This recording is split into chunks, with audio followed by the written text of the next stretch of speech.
se méfie l'une. On sent, et Laurent comme Franck le rappelait il y a quelques instants, une énorme tension entre les deux équipes. Cette tension, elle s'est manifestée avec un cran supplémentaire. Regardez le barrage humain une nouvelle fois qu'offrent les mécaniciens Red Bull devant les monoplaces.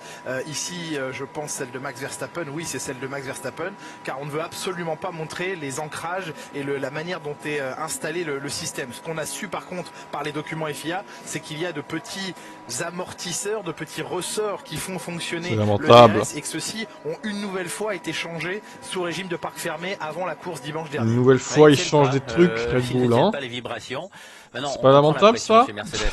Jamais ils pensaient être dans un combat contre une autre écurie pour le championnat dans l'ère hybride. Ils pensaient avoir vous avez vu, le timing est noir. J'ai bien douté qu'un jour il serait rattrapé quand même. Oui, mais ils s'y attendaient pas.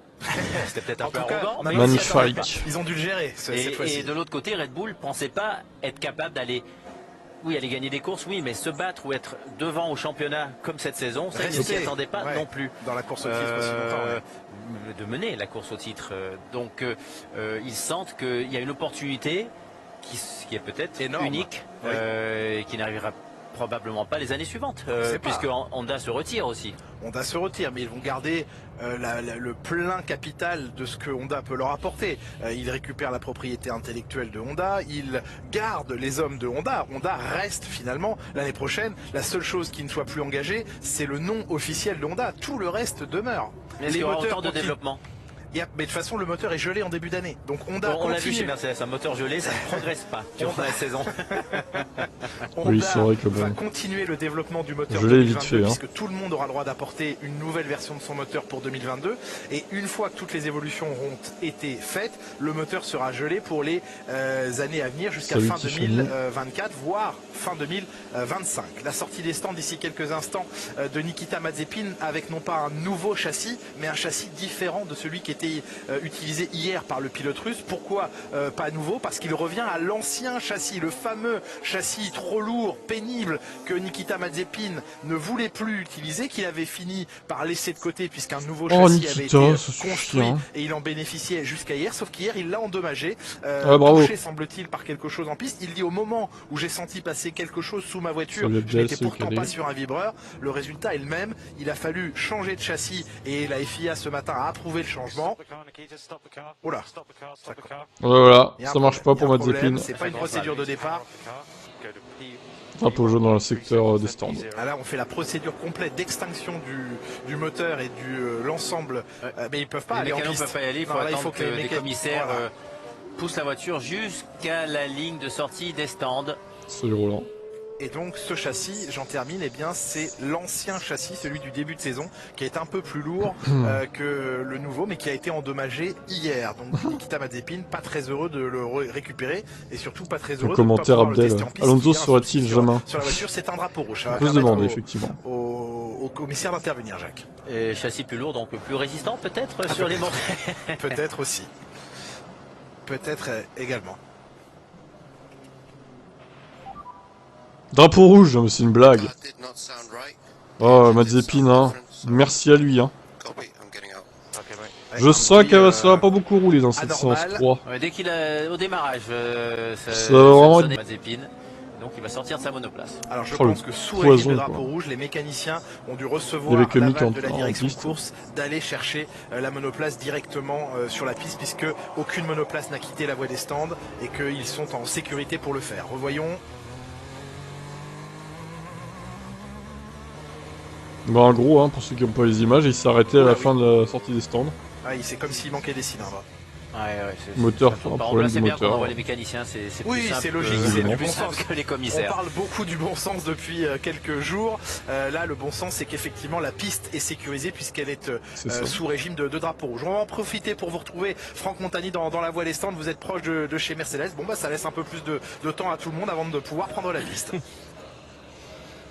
Clairement, mais ça, du temps, il va en falloir un petit peu parce que pour l'instant, il n'y a aucun pilote. Je viens de faire toute la pit lane, il n'y a aucun pilote dans les box, donc ça prend son temps clairement. Ici, vous voyez que chez Mercedes, on est prêt, on attend tranquillement que ça puisse démarrer, mais il n'y a pas de stress. Par contre, si je vous déplace maintenant du côté de Red Bull, venez avec moi, vous allez voir, c'est différent.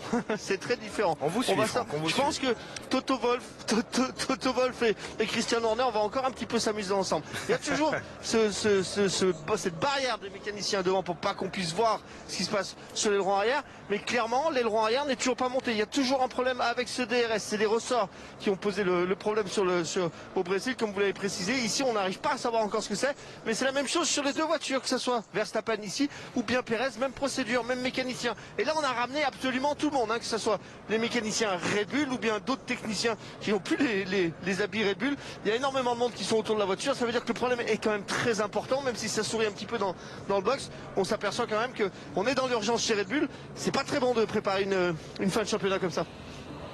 Ouais, effectivement, on n'est pas dans la sérénité. Merci Franck pour ces détails et grâce aux images de Fred Enel et de toute l'équipe Canal sur place et en régie ici à Paris, eh bien on arrive quand même à aller apercevoir quelques détails de l'aileron arrière et de cette installation. Ça a été extrêmement tendu, Jacques, hier en conférence. Ils ont mis de live streaming noir du coup pour alors la séance pour le fait que ce sera un Grand Prix de nuit tout simplement. C'est pas mal. Maintenant.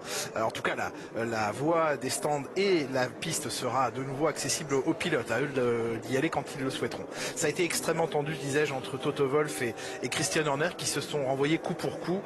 Toto Wolff a utilisé finalement une bonne image. On est passé de la boxe olympique à la boxe professionnelle au MMA, donc les combats, je sais pas comment on appelle ça, enfin bon, un peu plus agressifs. Oui.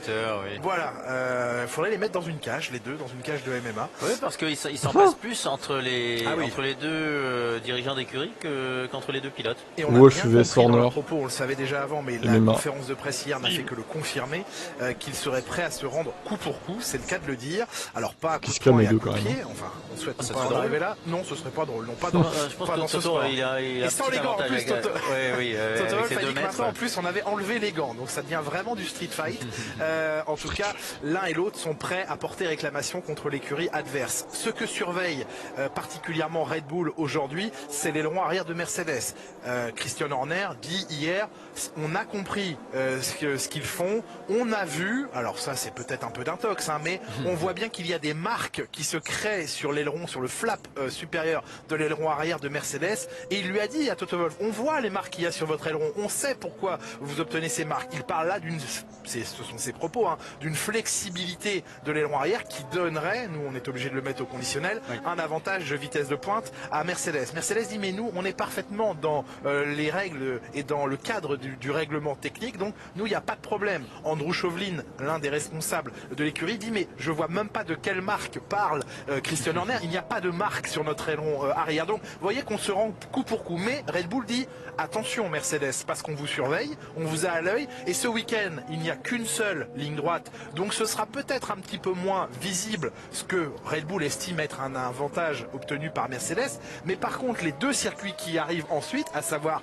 Jeddah, alors là Jeddah c'est le palais de la ligne droite, et Abu Dhabi où il y a aussi des grosses portions de ligne droite, là par contre on vous aura à l'œil, et donc sous-entendu on s'apprête peut-être à porter une réclamation ou en tout cas une demande à la FIA d'éclaircissement sur ça. C'est pour mettre de la pression, un peu de stress. Maintenant au Brésil, DRS ouvert, moteur neuf en aspiration, normal que Lewis Hamilton ait eu des vitesses de pointe hallucinantes, même si elles étaient surprenantes. Mais là où c'était vraiment impressionnant, c'est lorsqu'il avait le DRS fermé, l'aileron typé Monaco, et que déjà en haut de la montée, parfois il était prêt à pouvoir doubler des voitures. C'est à ce moment-là qu'on se dit ça ne déplaçait peut-être pas autant d'air que ce que l'on voyait. Alors il y a la menace de Red Bull en direction de Mercedes, il y a la menace de Mercedes en direction de Red Bull qui dit on en a marre de voir à chaque parc fermé entre le samedi et le dimanche Red Bull changer régulièrement, pas systématiquement mais régulièrement, des pièces de son aileron arrière. Certes c'est dans le cadre du parc fermé, c'est-à-dire que pour des pièces identiques vous êtes autorisé à le faire, mais Red Bull semble beaucoup appuyer sur ces pièces, on le voit encore dans la voie des stands, on l'a vu il y a quelques instants avec Franck, donc Mercedes dit à un moment donné ça suffit, FIA également. Donc tout le monde s'épie, tout le monde est prêt à bondir et on sent une énorme tension liée à tous ces éléments. On a le droit à remplacer des éléments cassés par les mêmes. Oui, absolument. La réglementation pour raison de sécurité, totalement. S'ils cassent à chaque fois qu'ils sont en piste, c'est comme ça. Donc il y a pas, il y a peut-être un abus de la réglementation. Il y a que Mick Schumacher en piste, les gars. C'est Oh là là. Et encore une fois, la FIA a précisé qu'il fallait aussi que les équipes qui avaient des problèmes répétés trouvent des solutions pour définitivement régler les problèmes. La FIA insiste aussi sur ce point-là. Je vous propose, alors que Mick Schumacher est le premier à prendre la piste, suivi d'Esteban Ocon également, d'écouter justement hier en conférence de presse Christian Horner sur cette situation très tendue avec tout l'enjeu que comporte ce championnat du monde 2021. I think it was the reaction that we expected, but yeah, you know, it's obviously wasted the stewards' time for a little bit, but you know, they came to the right conclusion. There seemed to be a high level of tension between the drivers, between the team principal in general. Is it good for Formula One, or is it a bit beyond some limits? You know, it's not a kids club, and you know, it's the most competitive sport. It's the biggest sport in the world, and there's the biggest prize, you know, that we're fighting for. So, and we've worked very hard to get to this position. So, of course, you know, we're going to do everything that we can, as Mercedes are, to try and pull this off. And believe me, if we do pull it off, it will be by far our biggest achievement. Do you agree that it will be a problem if it's a steward decision which decides the championship? Yeah, it'd be a great shame if that were to happen. I sincerely hope this championship is a fair fight over the next 3 races. And last thing, you've been leading for a long time, but are you... On and off. Yeah, but are you scared to lose in the end? You feel the pressure? Well, look, anything can happen. You know, we've won 10 Grand Prix as a team. We're 11 points behind in the constructors, 14 ahead in the drivers, but it doesn't mean anything. You know, it's 3 races to go, 77 points available, or 78 points available. It's still everything to play for. On la ressent, hein, cette tension évidemment, cet enjeu énorme, l'enjeu pour Red Bull de redevenir soit une écurie championne du monde ou également avec un pilote champion du monde.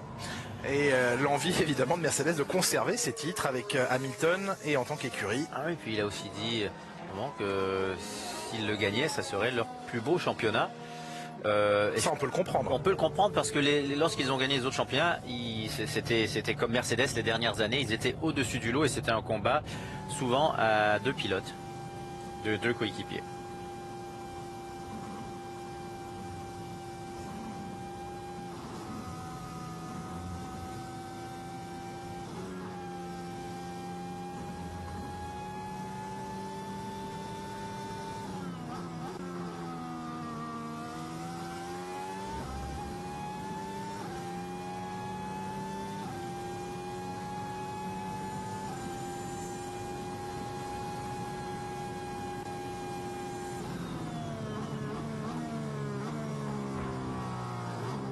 Nous étions en caméra embarquée avec Esteban Ocon à l'instant ici dans la ligne droite, la seule bénéficiant du DRS avec une version du T-Wing entre l'aileron arrière et le capot moteur simple, une simple ailette.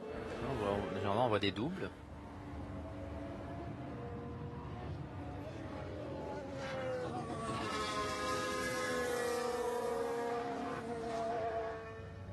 Température de piste 38 degrés, c'est 8 degrés de plus qu'en version nocturne hier lors de la FP2, séance qui a permis à Valtteri Bottas de signer le meilleur temps de la soirée au Qatar, une 23-1 le record de la piste. Oui. C'est là où on voit que l'asphalte est vieux. C'est que pour être au milieu du désert en plein soleil, ce n'est pas si chaud que ça comme asphalte. Non, il n'a pas été, semble-t-il, refait depuis la création et la construction du circuit en 2004. Donc c'est un vieil asphalte. Mais regardez le ciel comme il est opaque. Il y a du sable dans l'air, hein. Il y a du sable. Mais ce qui a surpris les équipes, les pilotes particulièrement hier, c'est c'est vrai, on l'a constaté dans un premier temps, fallu balayer ce tracé, mais la piste, a rapidement trouvé du grip, de l'adhérence. Ouais, mais l'asphalte est poreux, donc même s'il y a de la poussière, il rentre sous l'asphalte et le dessus de l'asphalte, ce que touchent les pneus, reste abrasif. En fait, elle fait comme vous, Jacques Villeneuve, quand vous faites le ménage, quoi. Vous mettez la poussière sous le tapis. Là, la poussière se met sous la poussière se met dans l'asphalte. Elle se cache dans l'asphalte. Les limites de piste, on en a parlé, elles ont été affinées au fil de la journée et de la soirée d'hier par la direction de course. On l'a constaté en première séance d'essai libre. La direction de course a dit, bon, on regarde un peu ce qui se passe, tout le monde prend ses marques, la direction de course comme les pilotes. Par contre, à partir de FP2, eh bien, les règles sont rentrées en vigueur avec des surveillances particulières de la FIA au virage 4. 12, 13, 14, l'enchaînement des courbes à droite et le dernier virage, le virage numéro 16. Les limites sont connues maintenant de tous. C'est le vibreur qui fait office de limite. Les pneus doivent rester en contact, comme on le voit ici avec Lando Norris, sur le vibreur et ne pas être au-delà du vibreur. Les pilotes ont maintenant connaissance de ces limites. Et même un petit moment rigolo, Bottas. Oui, Valtteri qui est allé 10 mètres au large. 10 mètres au large, mais on m'avait pas dit que j'avais pas le droit d'y aller. 10 mètres au large, je crois qu'on n'a pas besoin de prévenir les pilotes que c'est au-delà des limites. Et oui, je relisais hier le règlement sportif de la Formule 1. L'article 27.3 est assez précis. Les limites de la piste sont déterminées par les lignes blanches qui contournent le tracé. Après, libre à la direction de course, dans certains virages, de déterminer que les limites sont le vibreur et pas la ligne blanche. Mais d'une manière générale, sur tous les circuits de Formule 1, et c'est le règlement sportif de la F1 qui le dit, la ligne blanche fait office de limite de piste. Et les pilotes doivent faire tout ce qui est en leur pouvoir pour rester dans ces limites et de toute façon, au-delà de ces limites, ne pas gagner davantage, que ce soit de position ou de temps. Ouais, ça, donc Bottas doit connaître le règlement. C'est rigolo parce qu'il a tout de suite été sur la radio. Ah, Michael, en parlant de Michael Masi, il aurait fallu nous le dire. Oh, bien sûr. Non, ça fait longtemps que tu es en F1. Nul n'est censé ignorer la loi, n'est-ce pas, Jacques? Oui. Alors, Lewis Hamilton en procédure de départ à la sortie de la voie des stands. Gomme rouge pour débuter la session. Un premier quart d'heure écoulé, un petit drapeau rouge qui n'a finalement pas pénalisé grand monde, si ce n'est le principal intéressé, Nikita Mazepin. Et la véritable séance de débuter maintenant pour Hamilton. Mazepin, il n'aura pas beaucoup roulé ce week-end. Mais non, entre sa perte totale de séance d'essai libre hier pour changement de châssis et ce problème, cette alerte, semble-t-il moteur, on a entendu le V6 Ferrari qui ne semblait pas tourner sur tous ses cylindres. Ça y est, le problème d'aileron semble réglé, ou en tout cas la voiture de Max Verstappen prête à prendre la piste d'ici quelques instants. Et justement, Franck, est-ce que du côté de Nikita Mazepin, on peut espérer le voir reprendre la piste dans peu de temps ou pas? Et il n'y a pas beaucoup de chance. Ils sont vraiment en train de travailler sur la partie refroidissement et tout ce qui est hydraulique là, qui est juste à côté du pilote. Le moteur est derrière, là, sur toute la partie à côté. Refroidissement hydraulique, c'est des choses importantes. Ça permet de passer les vitesses, ça permet de faire fonctionner le moteur. Et ça a l'air quand même de beaucoup travailler. Alors, il y a des hommes de Ferrari, il y a des hommes de Haas qui sont là également, qui essaient de trouver une solution. Ça va être compliqué pour Nikita Mazepin. Il y a une problématique aussi de pièces, que ce soit pour toutes les écuries. On l'a vu hier. 5 minutes 19, quel temps. La problématique, c'est comme... Quel temps incroyable. Les écuries ne sont pas rentrées dans les ateliers, ne sont pas rentrées à la maison. On n'a pas prévu, je sais pas s'il a mis son nouveau moteur, personne ne sait. Plusieurs fonds plats, à un moment donné, on se restreint de rouler tout simplement parce qu'on n'a plus les pièces après pour aller faire la qualification. Il va le mettre pour les qualifs, je pense. Ça sera le cas d'Alfa Romeo, ça sera le cas ici aussi. Il va pas l'user il va pas l'user maintenant, quoi. Les essais 3, ça sert à rien. Donc, la leitmotiv en fait de cette séance, c'est de faire très attention. On a vu que l'Alpine, salut Beno, merci à toi. Pour faire en ce moment des relevés de vitesse à vitesse constante dans la ligne droite. Donc il va y avoir un travail qui sera différent plutôt que... N'hésite pas à mettre un prime à la chaîne si tu l'as encore du coup. La voiture pour la qualification, aujourd'hui ça risque d'être clairement différent. Et Franck, sur place, on sent la fatigue chez tout le monde, elle se ressent nettement la fatigue. Ouais, elle se ressent, on sent un peu plus d'agressivité aussi entre les équipes, que ce soit de la part des mécaniciens ou des teams principaux. Vous avez vu avec Toto Wolff et Christian Horner, c'est certain que si on a le temps de rentrer et de reposer un peu les organismes, comme les voitures, eh bien cette tension-là, en fait, on l'aurait pas, et on n'aurait pas non plus ces duels. Eh oui, il faut aussi résister, merci Franck, à cette pression et manager la fatigue de fin de saison liée à ces enchaînements de Grand Prix. On rappelle que l'on vit ce week-end au Qatar un 3e Grand Prix en 3 semaines.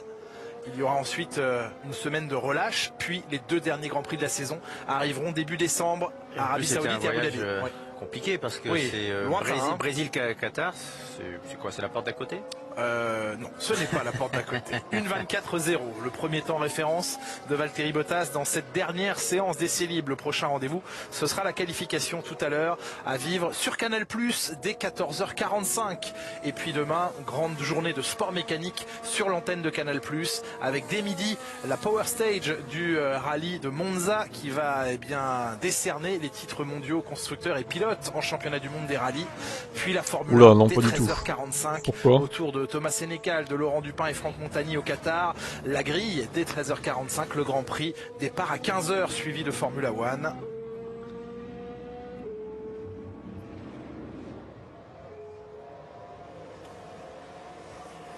Lewis Hamilton, vous l'avez entendu dans cette avant-séance qui confiait hier soir ne pas y être, ne pas être dans le coup, à lui d'essayer de s'y remettre désormais. Daniel Ricciardo est au départ avec vous, Franck Montagny. Non, Daniel Ricciardo était au départ, je veux dire, il est parti, ça fait un petit moment. Il part trop vite. Mais il reviendra. Ouais, ou vous parlez trop, je sais pas, il y a des deux. Il y a quelque chose, il y a les deux. Restez près du départ, Franck, et on va vous retrouver d'ici quelques instants. C'est toujours un moment qu'on aime beaucoup analyser avec vous. On voit que le vent est à l'inverse, à l'opposé d'hier.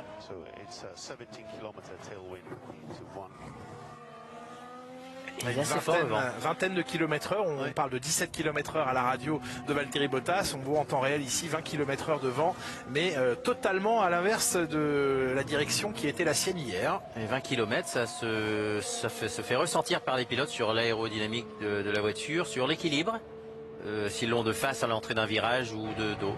Alors il y a deux aspects, il y a la vitesse du vent et puis sa constance ou non, que ce soit des rafales ou non, ça aussi c'est un autre facteur.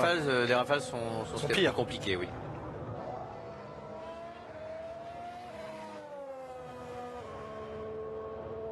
Pérez qui, en cette dernière partie de saison, prend un peu plus de coffre, de présence, d'importance et dans le rythme, et est en train de se montrer un atout important dans les quêtes mondiales de titres constructeurs et pilotes pour l'écurie Red Bull. Oui, il a perdu le podium le dernier week-end à cause du Virtual Safety Car qui a donné un arrêt au puits gratuit à Bottas. Et Valtteri Bottas qui est avec vous, Franck, c'est maintenant. Bien joué, Julien. Allez, regardez, on va se poser un peu sur le volant. Moi, je suis un petit peu loin. Première, même procédure que d'habitude. On va caler cet embrayage et derrière, vous aurez une Williams. Ce sera le double gain. Allez, maintenant, pas mal de régime dans le moteur Mercedes. Et un petit peu de patinage pour Bottas. Donc, on va continuer à travailler un petit peu du côté de l'ingénieur. Même moteur dans la Williams. Beaucoup plus de patinage. Alors, vous l'avez vu, hein, pendant les essais, on a vu que les pilotes, notamment Bottas, sur un moment sur le tour, il a été généreux sur l'accélérateur et la voiture a vraiment... Je vois 155 chevaux moi. C'est sûr que ça fait 200 chevaux le truc là. Sur internet, je vois 156. Ces essais de départ pour avoir tout simplement des lignes qui vont s'afficher sur l'ordinateur et qui vont matcher la performance de l'embrayage, essayer de bien coller ces deux lignes ensemble, et c'est ce qui permettra tout simplement de pas trop patiner. Franck, c'est le sable ou c'est l'odeur des moteurs qui vous fait tousser en bord de piste? C'est vraiment l'odeur de la Williams.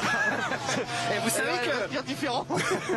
Vous savez, Franck, qu'il n'était pas vraiment réglementaire le départ de Latifi, parce qu'ils sont censés, selon le document de Michael Masi, dépasser la ligne blanche, et lui il était à cheval sur la ligne blanche. Hein. Exactement, ça tombe bien que vous en parliez. On va voir si Russell respecte cette ligne blanche.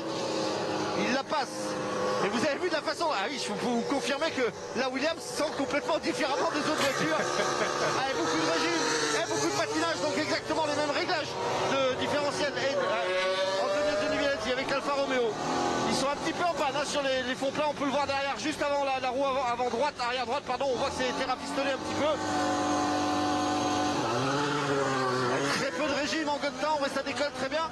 Et l'Alfa Romeo, elle utilise une essence qui est plutôt agréable. Merci Franck. Alors, Pérez plus Collard, Jacques, qui a préféré éviter les vibreurs blancs qui sont les plus agressifs. Complètement, il s'est loupé en entrée. J'ai pas vu si c'était du survirage ou sous-virage. Bon, il a perdu 5 dixièmes peut-être dans le dernier secteur. Ça reste un bon tour, mais oui, là c'était au-delà de la limite. Toutes les monoplaces un petit peu à la limite, parce que Fernando premier, incroyable. Par exemple, il a gagné le titre, Fernando. Un peu balayer la piste. Et là, c'est de nouveau le travail de toutes les équipes ce matin. Et avec oui, enfin la version FAP, d'accord, mais bon, si tu l'enlèves, là la pollution quoi. Filtre à particules, c'est justement pour éviter les rejets de polluants.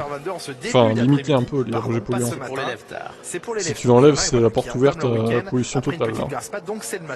Alors certes, ça va peut-être la débrider, mais bon. Les odeurs d'essence en Formule 1, on sait que les carburants sont extrêmement complexes et contiennent notamment ce qu'on appelle des aromatiques et qui apportent entre autres des odeurs plus ou moins différentes aux carburants utilisés en Formule 1. Ah, le tête à queue de Pierre Gasly en tête à queue, incroyable. Joli.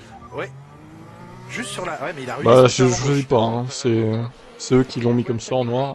Mais c'est pas mal en noir. Ah oui, c'était extrêmement Après, le problème, violent. c'est que quand ce sera de jour, les courses, ça reviendra de pneus Mont totalement Blanc. froid. Mais là on est quand même au Qatar, il fait 36 degrés au sol à l'instant où on parle, c'était de la gomme tendre et pourtant sur la prise d'accélérateur, tête à queue instantanée de Pierre Gasly. On a vu un pneumatique avant gauche très marqué après ce tête à queue. Bon, doit sûrement être pas mal, ouais. Bottas en amélioration, en grosse amélioration du temps de Fernando Alonso qui a pour l'instant le pilote alpine la référence dans cette séance, une 23,9.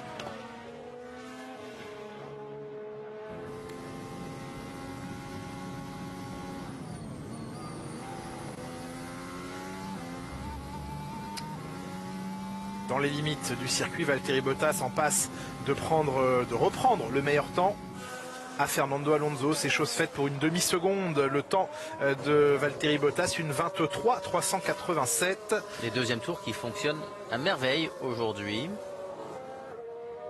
Perez qui est passé par la voie des stands.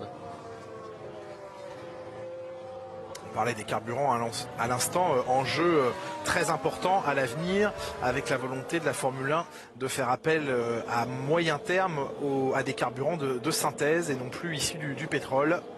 Valtteri Bottas qui est allé décoller la peinture. On passera un coup de balai, Jacques, après la séance, s'il vous plaît. Clairement. Et voilà cet enchaînement ô combien plaisant pour les pilotes des virages 12, 13 et 14. Mais attention à la sortie de ce virage 14 et aussi ce virage 15. C'est là qu'on a vu Perez partir très très au large. Tsunoda, son coéquipier à l'instant, en 6e position. Finalement, Gasly, sa gomme n'a pas été endommagée. Bah, en tout cas, ça lui permet de faire le 4e temps, une 24,042 à l'instant où Max Verstappen vient de prendre la piste en gomme neuve, pneumatique tendre, nous dit Franck dans la voie des stands. Et Hamilton qui va tout casser. Il va casser la baraque avec son chrono. Sur le chronomètre seulement, pas sur la voiture. Bon, d'accord. Je parle du chrono. Vous parlez du chrono. 27,1 dans le premier secteur, 27,7 dans le deuxième secteur pour Hamilton. Ce sont des records. De rien. Vous voyez en bas de votre écran à la couleur des secteurs. Bah, de toute façon, si t'achètes un diesel alors que tu fais que de la ville, bon. Hier soir, Charles Leclerc parlait du management. C'est pas très judicieux, hein. Le diesel, c'est pour la route, hein, c'est pas pour la ville. Pneumatique, il en a un petit peu moins alors, gardé certes, sur ça le peut dernier se boucher, secteur, Lewis Hamilton. Non, ça reste quand même 3 secteurs records pour lui. Il vient de les aligner dans un seul et même tour pour fixer ce 1,23,152. Il est à 4 millièmes du meilleur temps réalisé de nuit par Valtteri Bottas hier soir. La fameuse Bottas de nuit, dans laquelle vous vous rendez tous les samedis soirs, Jacques Villeneuve. Oh, n'importe quoi le jeu de mots là. Ah, on a une bonne nouvelle, rien à voir, hein. Je saute du coq à l'âne. Ah oui, je prends ça, moi. Nouvelle bien pour sûr que c'est l'avenir. Théo Pourchaire. Alors non, ce n'est pas un baquet en Formule 1, vous le savez, le dernier baquet disponible a été attribué à Guan Yu Zhou, le pilote chinois. Théo Pourchaire qui continuera l'an prochain son apprentissage probablement en F2 s'il ne remporte pas le titre en cette fin de saison et aura l'occasion de faire des séances d'essais libres en Formule 1, c'est ce que confirmait Frédéric Vasseur. Eh bien, il a obtenu son code de la route aujourd'hui, Théo Pourchaire. Voilà, il est eh oui, bonne nouvelle. Donc bon élève, très bon élève. Il va lui rester la conduite. Il oui, et du coup, bah, tu surconsommes un peu en étant haut dans les tours, quoi. Bravo à lui. L'objectif est rempli. L'essentiel c'est d'avoir 5 fautes ou moins. Il est à 4, c'est très bien. Il a son code de la route. Bravo à Théo Pourchaire. Il faut savoir qu'il faut le permis de conduire pour pouvoir être pilote en Formule 1. Hein. C'est une règle qui a été instaurée. Oui, c'est obligatoire. 18 ans révolus depuis plusieurs années maintenant. C'est 18 ans révolus et le permis de conduire obligatoire. Évidemment la super licence aussi, mais le permis de conduire est obligatoire. Un pilote qui perd son permis de... Alors ça c'est une bonne question. S'il y avait une suspension de permis de conduire... Voilà, parce qu'à l'époque, quand je roulais, c'était comme ça en Formule 3 dans toutes les catégories. Je vais poser la question. Impossible d'avoir une licence de course sans permis de conduire. Sans permis de conduire et il fallait pas perdre son permis. Je vais poser la question. Demander les deux. Ah, t'es mal renseigné, Cadet. Avec vous, Franck. Renseigne-toi mieux. On va continuer à travailler un petit peu sur ces ailerons avant parce que forcément c'est une piste qui va très vite, donc on a besoin d'appui aérodynamique et on va valider tout simplement les ailerons. Vous voyez que sur la gauche, on va vous le montrer après, on a plusieurs ailerons, plusieurs spares, on les voit ici. Et ces ailerons sont passés, on en profite de cette séance qui est pas très importante. Ah, ça c'est cool quand même la Formule 1 quand ça démarre comme ça. Et on en oh là là, je veux sentir le mazout. Ah, c'est tellement bon l'odeur du mazout. Les teams sont priés de faire extrêmement c'est vrai, attention. Magnifique. Perez sur un deuxième tour après son passage au stand, qui prend le record dans le dernier secteur, mais qui en a perdu dans le deuxième tour. Tu sais que tu peux faire plus que 20 km par jour avec une voiture électrique. Hein. Vous restez dans vos trucs de 2010 là. Hein. C'est Verstappen qui a un bon chrono, c'est sur le premier tour et à quelques centièmes, 3 centièmes de Lewis Hamilton. Le Tesla, ça a 600 km d'autonomie, les gars. Record dans le premier. Faut se mettre à jour. Et le dernier secteur, le premier secteur, c'est là où il y a le DRS, donc ça semble. Mais si, on sait faire. Et on voit pas l'avantage moteur de Lewis Hamilton. Tu sais que les batteries, ça dure 20 ans. Hein. C'est pas 3 ans. Donc le recyclage des batteries. Pour l'instant, c'est pas prioritaire. La quintessence du moteur, on attend la qualité. Ça dure entre 15 et 20 ans. Ah non, on n'attend pas, j'allais dire, la Q2 parce que la cartographie moteur doit être établie au début de la Q1. D'ailleurs, vous nous posez changer les batteries, enfin pour les batteries, c'est ça. Vous nous posez souvent la question. Ah, et à nouveau, regardez ce flap. Toujours le flap de Verstappen, hein. C'est incroyable ça. Hein. Chez Mercedes, je porterai réclamation quand même, c'est pas normal. Ouais, je pense que Franck va encore avoir l'occasion dans quelques minutes d'aller se pencher sur ce qui se passe dans le garage Red Bull parce que définitivement le problème, en tout cas si tant est que c'est un problème, n'est pas réglé. Les hybrides rechargeables vont même atteindre les 100 km dans quelques années. Enfin, ça commence déjà sur certains modèles assez chers. Mais ça va être la norme à 100 km je pense. Ce qui est déjà pas mal. Hein. Et on va retravailler exactement la même chose. Je vais vous montrer pourquoi on travaille ça en ce moment chez McLaren. Alors on va faire la même chose. Vous voyez que le pilote il s'arrête bien avant les marques. Tout simplement pour essayer de nettoyer au mieux. Donc ça veut dire que... Alors ça en plus c'est un exercice qu'adore faire Daniel Ricciardo. C'est-à-dire sortir avec la voiture complètement à l'envers. Ça lui plaît énormément. On met beaucoup de régime dans le moteur. Bah, ça dépend... Il n'a pas fait patiner. Ça dépend en roulant. Parce que regardez les pièces elles souffrent. Ça dépend de ton usage et tout, etc. Cette pièce-là hier, vous voyez la différence de carbone entre ici et ici. Cette pièce a été réparée, c'était la pièce qui a été utilisée juste avant sur la voiture de Ricciardo, mais c'est la même chose ici sur les autres ailerons qui sont là. On a réparé une fois ici, une fois là. On n'est plus sur le même carbone, donc les pièces souffrent en cette fin de saison et on a besoin d'équilibrer. Si tu as niveau le box en 7 heures, tu reprends les 3 quarts de ta batterie, hein, quand même. Ouais, merci une nouvelle fois Franck pour ces détails. Bon, évidemment, si tu n'as qu'une prise normale dans ton garage, ça va pas aller très vite. Sur place, alors que rentre au stand pour un changement d'aileron avant. Alors on le refixe avec les petites visseuses dévisseuses. Passage au stand de Max Verstappen. Record de dernier secteur pour Charles Leclerc. On parlait du fait qu'il fallait manager les secteurs 1 et 3 pour garder un certain potentiel. Là, lui, on a gardé pour le dernier secteur, visiblement 28. Donc les qualifs, c'est à 15h. Les toits se gomment, la température chute peut-être d'un demi-degré. Oui, peut-être aussi. Il faut s'ajuster. Petit ralenti de Max Verstappen. Ça tourne bien, mais paye ta conso, paye ton entretien, paye l'assurance. Voilà. Le vibreur, même chose peut-être ici en sortie. Non, là c'est le j'imagine que ça envoie, oui, mais bon. Qui souffre aussi. Et toujours donc ce flap d'aileron arrière. Non, ils ont accepté le crash. Il y a juste un drapeau rouge. Il y a juste eu un drapeau rouge de Mazepin tout à l'heure. Il y a eu un problème avec son moteur, il a bloqué la voie. Ça devrait quand même grandement inquiéter Red Bull parce que ces vibrations à un moment donné, elles ne sont pas bonnes pour la performance et même pour l'aspect structurel de la pièce, Jacques. Et aussi pour l'œil affiné de Toto Wolff. Ah oui, aussi, oui, ça c'est sûr. Principalement. Ça doit le faire rager, ça c'est certain. Ah bah oui, hein. Alors, faut assumer les coups derrière. Les deux, si vous voyez des marques apparaître sur l'aileron arrière de. Alors je regarde. De Bottas. Ben, voilà, vous avez vu la marque? Vous avez le reflet du soleil sur la. Je l'ai pas vu. Je l'ai pas vu. On voit bien la marque du sponsor sur l'aileron arrière, mais les marques laissées par une éventuelle flexibilité de l'aileron, on a du mal à les percevoir. Salut Sébastien.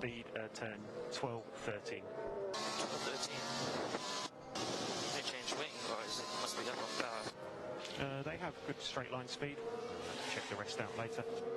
On voit bien qu'on est beaucoup plus en cette fin de saison dans la comparaison des performances avec l'adversaire numéro 1, Hamilton, qui reçoit les infos d'écart entre lui et Verstappen et qui analyse tout de suite lorsqu'on lui parle notamment de vitesse. Ouais, alors on peut pas dire qu'il domine. 31 millièmes d'avance, pour moi c'est pas dominé. Ça reste très serré. Et là, Hamilton améliore d'ailleurs. Hamilton avait surtout un très bon premier secteur, mais qui vient d'être battu dans le... Bottas s'améliore encore plus. Non, le premier secteur de Bottas. Ah oui, Bottas qui va peut-être refaire la pole. C'était pendant quelques Monsieur secondes Pole. le record d'Hamilton dans le premier secteur, immédiatement battu par Bottas en 26,7, quasiment 3 dixièmes de mieux que Hamilton sur le premier secteur. 27,5. Salut Killer Beast, ça va et toi? Dans le deuxième secteur. C'est un nouveau record. Bottas en 27,8. Il perd l'avantage du premier secteur dans le deuxième. C'est donc sur la ligne qu'il va falloir les départager.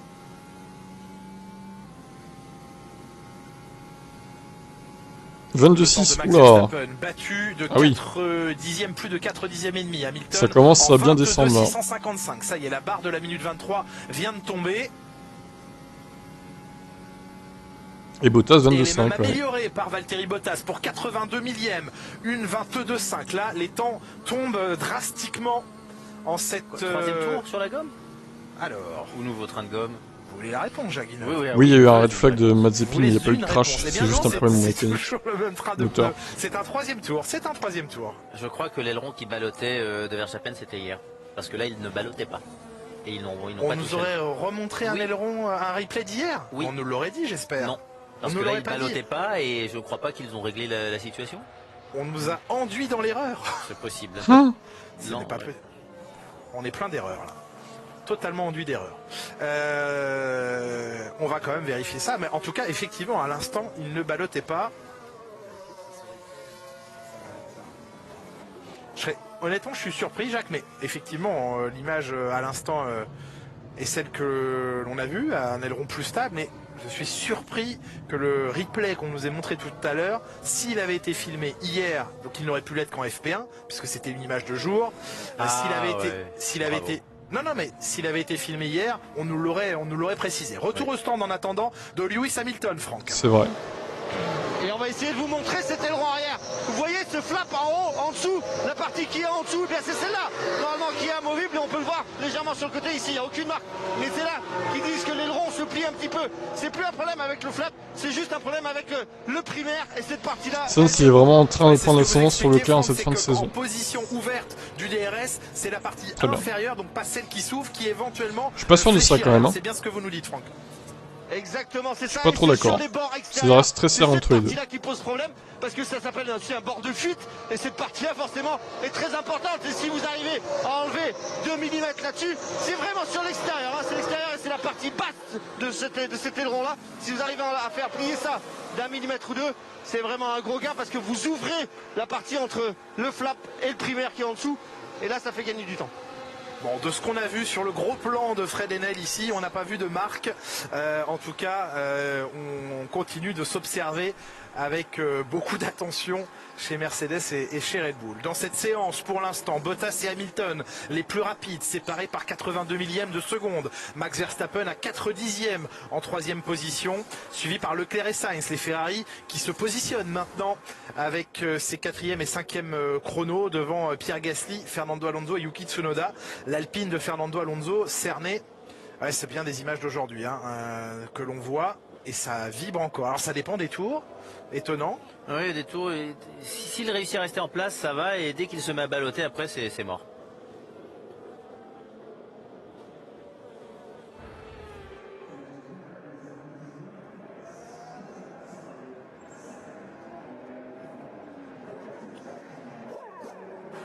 Adrien Newey, Christian Horner, focalisé sur les écrans de contrôle. On compare ici Hamilton et Verstappen sur le virage numéro 10, le virage on va pas parler d'épingle, mais de petites courbes à gauche avant d'attaquer la remontée.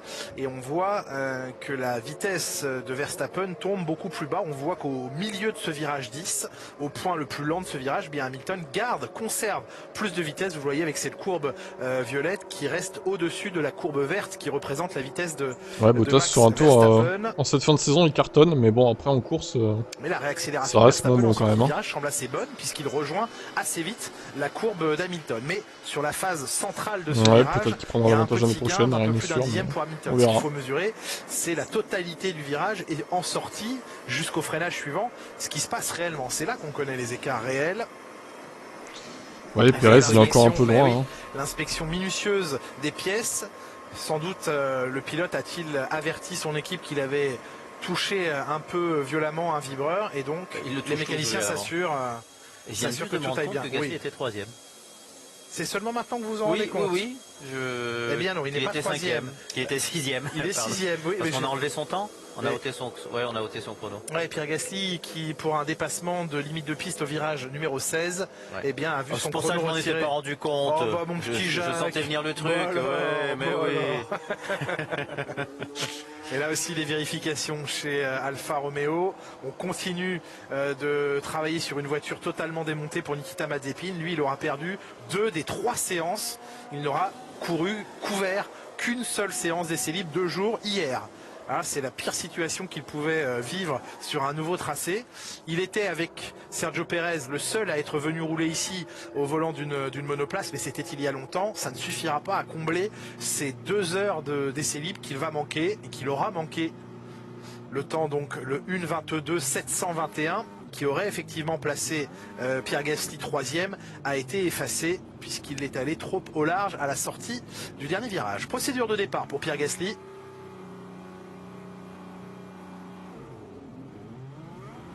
Le moteur est c'est pas impossible. Si Pérez fait pas dans le top 4, évidemment. Ensuite a repris un petit peu de patinage. Mais pourquoi pas une 4e place pour Gasly, revenu sous le pied du pilote français. T'aurais Bottas, Hamilton, Verstappen ou Hamilton, Verstappen, Hamilton, Bottas, je sais pas. Le 4e t'aurais Gasly du coup. Les pilotes seront positionnés. Clairement, il y a une trajectoire qui sera à peu près proche. Tsunoda le réveille. Ouais, il est proche de Gasly, c'est vrai. Maintenant, j'attends de voir les qualifs. Et ainsi de suite jusqu'au 19e. Par contre, côté droit, ils vont vraiment être dans la poussière. Oui, il y aura la route et la plage. C'est ça. J'attends de voir la course surtout aussi. Il y a l'oseille ville et l'oseille plage. À vous de décider où vous voulez passer vos vacances. Bah ça va se décider en qualif tout à l'heure. Ça porte bien son nom. On revoit la sortie trop au large de Pierre Gasly. Dernier virage. Ouf, ça s'est pas joué à grand chose.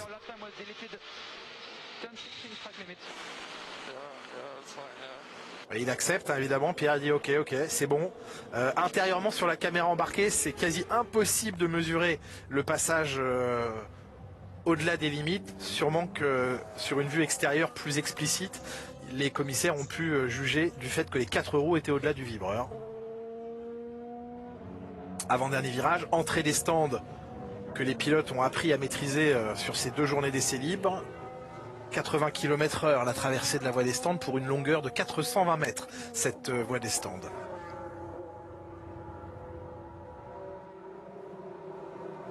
Les pilotes et les écuries qui continuent de peaufiner dans cette dernière séance les réglages, c'est le cas notamment chez Alpine pour Fernando Alonso, Franck. Ouais, on est en train de changer cette barre, vous voyez, transversale qui permet de tenir la voiture en hauteur. C'est assez particulier, assez étrange de voir qu'on travaille sur des voitures, sur des réglages. C'est des réglages assez importants en fait, hein, qui changent clairement la philosophie de la voiture, sachant qu'on est dans un moment où il fait assez chaud, où la piste est complètement différente des qualifications. Faire des changements aussi importants, c'est où pour essayer des choses qui sont sur la liste à essayer avant de pouvoir profiter de la piste tout simplement, mais c'est pas forcément pour faire de la performance, pour essayer de faire évoluer la voiture. En toute logique, ça c'est juste pour essayer une pièce, mais non pas pour la performance, parce que quand on change comme ça des pièces dans un moment. Bon, en même temps, c'est que des essais, donc clairement c'est risqué. J'ai envie de te dire, il n'y a pas de débat là, on s'en fout des essais quoi. Cette prise de risque et ne pas amputer ses chances en qualification. Et là le passage. C'est pas très intéressant. Même pour n'importe quel fan de F1, les essais, bon. J'ai l'impression qu'il soulage légèrement à chaque fois qu'il se rend. Alors les pronos, oui. N'oubliez pas de pronostiquer, hein, ça se ferme à 15h. Je vais vous mettre le lien. Et le 4e temps. Et oui, une 23-229, bon chrono. C'est rigolo. Hein. Bon, c'est rigolo. Oui, Sainz l'année passée chez McLaren réussit à faire progresser l'écurie. Oui. Pour l'instant, il y a seulement 3 points. Maintenant qu'il y a Ricciardo, j'ai l'impression que c'est l'équipe en tentant d'améliorer la voiture pour Ricciardo, eh bien, elle la rend aussi moins bonne pour Norris et qu'il n'y a pas d'évolution. Et depuis qu'il est passé chez Ferrari, eh bien Ferrari progresse. Il doit avoir un point fort. De metteur au point, un bon metteur au point. Ce qui est primordial. Oui. Même si c'est un pilote qui après peut avoir un dixième de moins sur l'autre pilote qui est peut-être un poil plus vite en qualif, ainsi de suite. Eh bien si en bout de saison, grâce au metteur au point, la voiture va une demi-seconde plus vite, bah c'est celui qui devient important dans l'écurie. Et c'est aussi souvent ce qu'on rappelle à tous les passionnés de Formule 1 qui suivent les Grands Prix sur Canal+, depuis 2013, 9e saison de Formule 1, Jacques. La compétence d'un pilote, au-delà de son talent en piste, est aussi importante en matière de mise au point et d'orientation, de direction apportée à l'équipe pour faire des choix techniques lorsque alors c'est là aussi une volonté d'éviter le vibreur blanc. Lorsque certaines ou certains disent oui. Oui, alors si vous vous inscrivez, du coup, n'oubliez pas d'aller dans les spams. En général, le message que vous recevez à l'inscription va dans les spams. C'est aussi leur contribution qui fait qu'ils ont la meilleure voiture.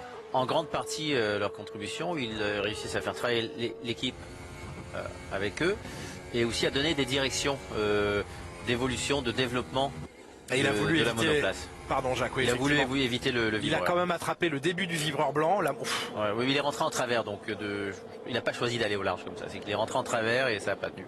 Air Force One, ça n'a pas décollé, mais c'est passé vite sur ce vibreur blanc. Et ça, les monoplaces n'aiment pas du tout.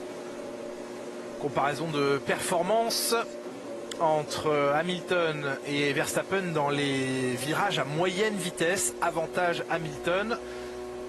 La Mercedes générerait donc plus d'appui que la Red Bull de Max Verstappen. En tout cas, l'avantage mesuré est de 4 dixièmes et demi dans les virages à moyenne vitesse pour Hamilton face à Verstappen, qui doit refaire une partie de son retard peut-être ailleurs.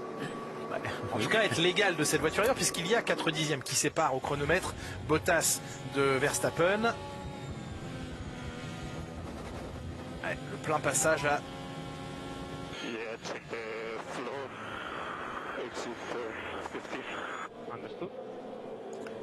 C'était à la limite du vibreur, mais ça a bien cogné. Et ça donne des coups, pas seulement sous le plancher de la voiture, mais c'est tout le moteur, toute la partie arrière de la boîte de vitesse qui encaisse.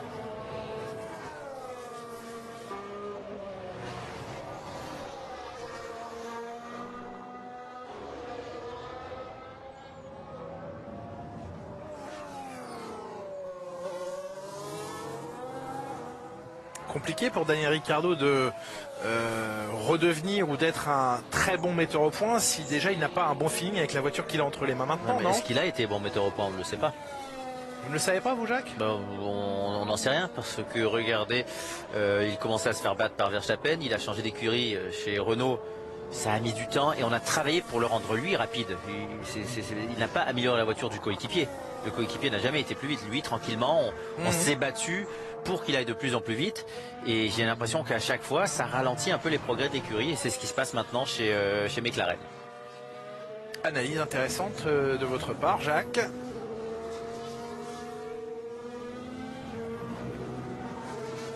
Ça se mesurera, je pense, aussi beaucoup l'année prochaine, parce qu'il y aura un point de départ qui sera le début de la saison. Et un point d'arrivée et un point d'arrivée qui sera la fin de la saison. Et là, quand même, je vous ai appris des choses importantes. J'hallucine. Alors, vous pouvez changer au dernier moment vos pronostics. Jusqu'à 15 ans, vous pouvez les modifier. Je précise quand même. Et la capacité des équipes à les faire progresser. Vous pouvez les ajuster jusqu'au début des qualifs. Sera extrêmement important. Vous pouvez vous valider et puis vous pouvez les changer si jamais il y a un truc qui se passe, une pénalité qui tombe, etc. Elle progresse énormément en ce moment. C'est monoplace 2022. En soufflerie, dans les ordinateurs, au simulateur, les gains sont énormes, nous disent toutes les écuries. Puis à un moment donné, elles vont être construites, mises en piste, réglées. Et puis elles auront une première valeur au premier Grand Prix de la saison 2022. Et de ce point de départ, il va falloir beaucoup les faire progresser. Et ça va dépendre des pilotes et aussi de quel pilote est écouté par l'écurie. Voilà. Quel pilote est meneur de l'écurie. Et là, chez McLaren, j'ai l'impression, Norris en début de saison, c'est génial, il a pris les devants de cette écurie, il la mène. Et en fait, non. Et en fait, non, on se concentre sur... Non, il t'en reste un, KD. Tsunoda qui ont terminé avec son tour, drapeau jaune. Il t'en reste un seul. Hein. Ouais, c'est une Ferrari qui est partie dans le bac à gravier, c'est Charles. Oh, Charles, qui fait un tour dans le bac à gravier terrible. On commence à avoir des têtes à queue aujourd'hui, les pilotes qui maintenant jouent avec les limites. Dommage parce qu'il était en pneu neuf. Franck Montagny avait guetté sa sortie des stands. Mais est-ce que les pneus sont en lambeaux ou non? On a vu Gasly tout à l'heure effectuer un tête à queue et ne pas abîmer ses gommes. Alors ils sont salis bien sûr, blanchis par les graviers qui sont des graviers épais, des grosses pierres hein, dans les bacs à gravier. Des rocs. Yes. Des rochers. Des petits rochers. Ok, Abu Dhabi, ça marche. On va frapper sur les doigts. Bah oui, tu l'avais utilisé au Mexique aussi, ton double point, et bon, le Brésil tu l'avais pas fait. Enfin, t'étais en retard quoi. Ah, sur la prise de gaz. Ah ouais, ça a patiné longtemps. Ok pour Abu Dhabi. Les pilotes avec ça marche. On va l'écouter. Aucune adhérence sur la gomme. Donc il ne les a pas assez chauffés au moment de s'élancer. Ah, c'est au moment où il passe dans la bande, là c'est du béton. Bloqué, hein, ça devrait aller. Et j'ai l'impression, depuis que les voitures ont tant d'adhérence avec les pneus larges, les pilotes, lorsqu'ils se mettent à déraper, restent à fond en se disant que ça va reprendre, mais ça ne reprend pas à chaque fois. Méfiance oui. Donc. Ouais, c'est con. Ça va, The Gamer, et toi? Ouais, c'est ça, Giovinazzi. C'est pas la folie, Jojo. Attends, oui, donc derrière Norris, ils sont. Kimi est 15ème. Sur un tour de sortie, Sergio Perez. 3 dixièmes devant lui. Hamilton, de nouveau à l'attaque, avec un record de deuxième secteur. Voilà. Là, c'est un train de pneumatique neuf hein, en cette dernière partie de séance. Pneu neuf pour Hamilton. Record du deuxième secteur en 27,4. Amélioration personnelle dans le premier. Et sur la ligne, la possibilité de reprendre l'avantage sur Bottas, c'est chose faite. 1,22, 388, près de 2 dixièmes d'amélioration sur le temps de Bottas. Plus de 2 dixièmes d'amélioration sur son temps personnel. Ouais, les deux Red Bull sont à une demi-seconde, Perez devant Verstappen. Et il a gagné plus de 2 dixièmes et demi sur son temps précédent. Là c'est l'image qui était gelée, hein. C'était pas la voiture qui était arrêtée. Et inscription très il met des coups de cerceau hallucinants, Pierre Gasly. Et il est avec Jean-Luc Vierne qui lui prend un peu vraiment les mauvais. C'est le style Alonso ça. C'est ça. Et il n'améliore pas son premier secteur, Gasly. Non. Lui aussi, train de pneumatique neuf. Les 10 dernières minutes de cette séance. Ultime séance de préparation. Ah mais bon, le problème c'est le débat qui revient tout le temps. Est-ce que Gasly serait aussi bon chez Red Bull que chez AlphaTauri là? Ça personne ne le sait. Hein. À vivre en direct sur Canal+. Est-ce qu'il vaut mieux pas qu'il reste chez AlphaTauri, qu'il soit le P1 de cette équipe, plutôt que d'être le P2 de Verstappen quoi. Est-ce que c'est un nouveau train de sur une voiture plus rapide c'est sûr. Mais bon, il ramasserait que les miettes de Max. De la fin de la séance, 35 degrés. Donc au final, il gagnerait de temps en temps, mais très rarement. Au moment des qualifications de nuit tout à l'heure sur vaste débat. Ce tracé du Qatar.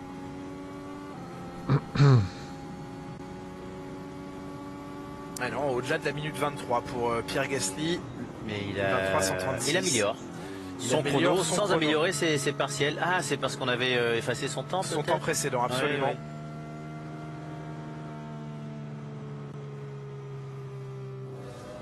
Il est à un peu moins d'1 dixième du temps de Carlos Sainz, Pierre Gasly. 2 dixièmes de Verstappen, c'est pas mal. Mais c'est les Ferrari qui sont impressionnantes, surprenantes aujourd'hui. Voyons dans ces derniers instants de séance. Si Verstappen va reprendre la piste, il est pour l'instant le seul encore dans la voie des stands. Si on exclut évidemment Mazepin qui ne participera pas. Omar, tu t'avances un peu quand même. Hein. Verstappen, dernier pilote au stand, les 18 autres pilotes. Je pense qu'ils en ont sous le pied Red Bull encore.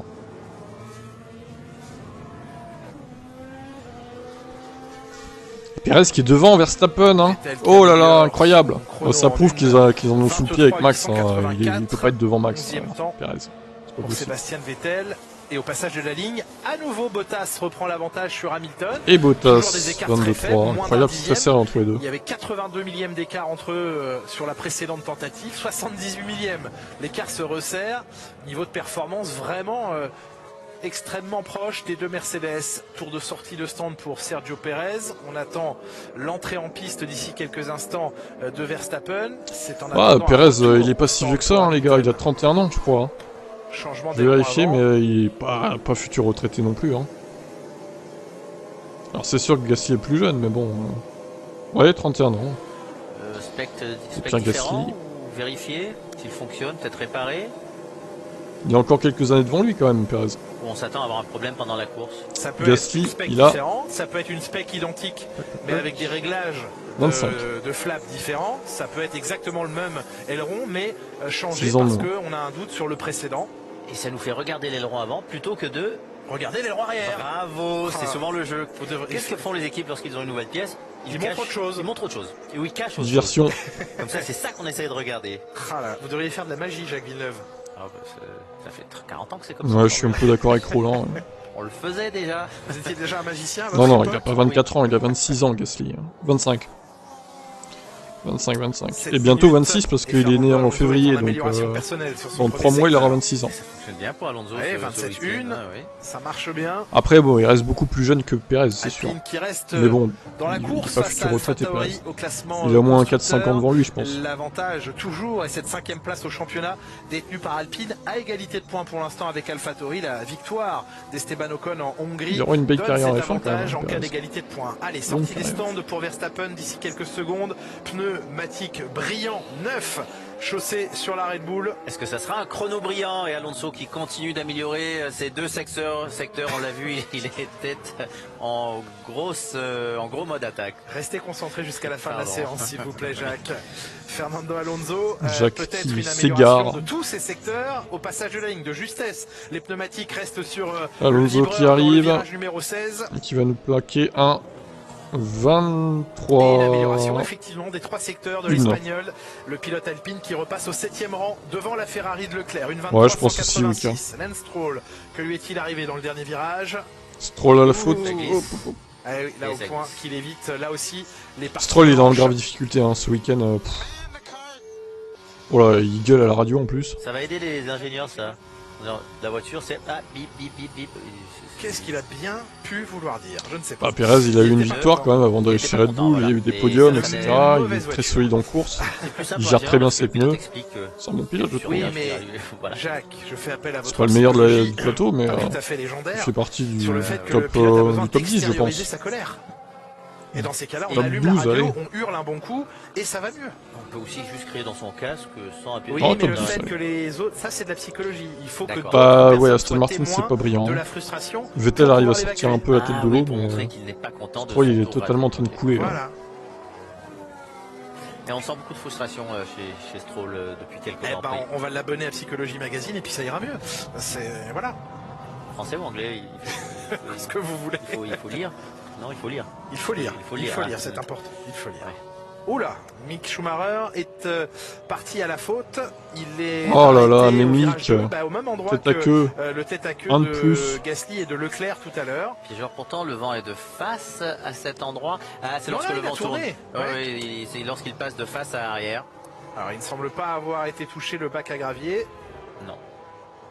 Oui, il était tôt. C'était beau, c'est propre. Oh oui, pour du drifting là, il a juste frôlé le bord. Dans l'univers du drift, on dirait qu'il a clippé le bac à gravier, c'est-à-dire qu'il est passé juste devant. Et ça vaut des points. Ah ça, là vous prenez des points là. Allez, Verstappen qui s'élance pour son tour. C'est son aileron arrière qu'on aimerait voir. Oui, pas l'aileron avant. Vitesse de pointe très proche des 320. Ouais. Meilleure vitesse de pointe qu'hier. Un peu d'instabilité au milieu du virage numéro 1. C'est un virage lent, 180 km/h pour ce circuit. Pour ce circuit, oui. Impressionnante les vitesses de pointe. Les vitesses en passage, regardez. À peu près 95 km/h la vitesse minimale au virage 6. Ça, c'est le numéro 5. Voici le virage 6 sous les 100 km/h. Normalement. Eh ben non, ils restent au-dessus. Ils ont gagné de la vitesse par rapport à hier. Ouais. Ils ont gagné de la vitesse par rapport à hier. C'est lent ça, en dessous de 200. Ça vous intéresse pas, Jacques? Je compte combien de virages se passent au-dessus de 200. Je suis d'accord que McLaren, ouais, c'est pas top. Hein. sont encore en difficulté ce week-end. On dirait que la voiture n'évolue plus et qu'elle se fait rattraper par tout le monde, quoi. C'est vraiment étonnant. Il est à 1 dixième et demi environ du meilleur temps de Bottas.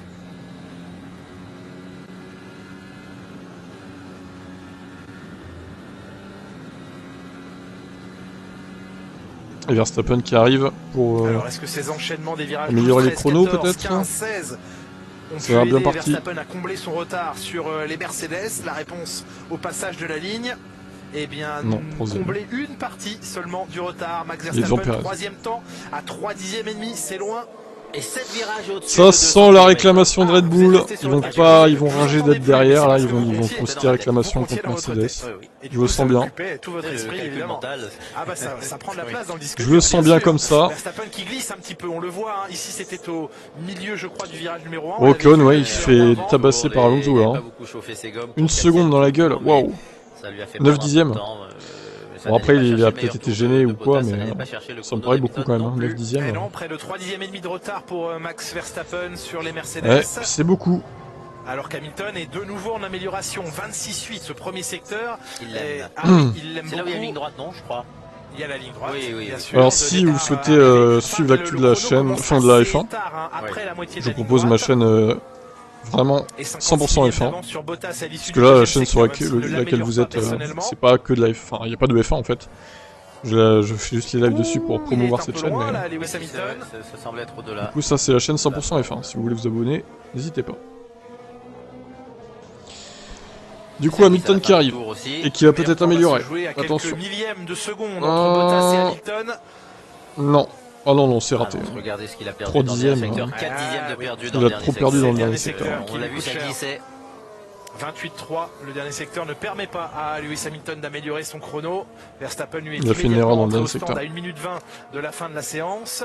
Gasly qui améliore son deuxième secteur, ça va donner quoi? Pour une procédure de départ. Il reste 1 minute dans cette séance. Ça n'améliorera plus. Mettre à droite de la piste. Engine 14, position 6. Engine 1-4, position 6. And push on this inlet, please, Max. Push on this inlet. And mode 6, recharge off. Someone's phone is ringing. J'allais vous dire, il y a un téléphone qui sonne dans le garage Red Bull. Et oui, on l'a entendu, c'est pas en cabine de commentaire. Hein. C'est là-bas, dans le garage Red Bull. Et Verstappen qui demande à son ingénieur qui a son téléphone qui sonne. En tout cas, il a les procédures. Il sait sur quelle map se mettre.